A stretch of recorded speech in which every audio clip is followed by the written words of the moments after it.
Hello everyone, I'm doctor Rajeshwari, Rohit fertility centre Khammam. ఇవాళ మా క్లినిక్కి ఒక యంగ్ గర్ల్, అన్మ్యారీడ్ గర్ల్ వచ్చింది. సో ఏంటి ఈ అన్మ్యారీడ్ గర్ల్, యంగ్ అమ్మాయి మా దగ్గరికి వచ్చింది. పేరెంట్స్ కానీ ఎవ్వరు కానీ పక్కన ఎవరు అయితే లేరు, వాళ్ళ సిస్టర్స్ కానీ సంబంధించిన వాళ్ళు ఎవరూ రాలేదు. ఏంటమ్మా ఏం ప్రాబ్లమ్ అని అడిగాము. అడిగితే పీరియడ్స్ రావట్లేదు 1.5 month నుంచి, ఒకసారి కన్సల్ట్ అవ్వాలి, అసలు ఏముంది ఏంటనేది తెలుసుకోవటం కోసం వచ్చానని చెప్పింది.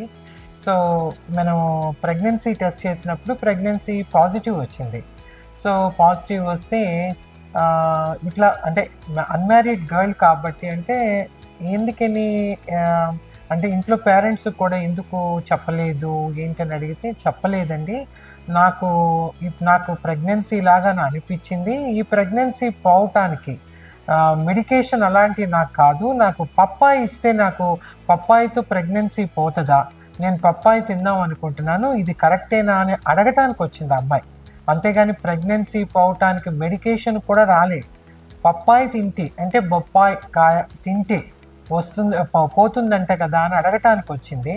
యాక్చువల్గా పప్పాయి తింటే ప్రెగ్నెన్సీ పోవటం అనేది అయితే కరెక్ట్ కాదు.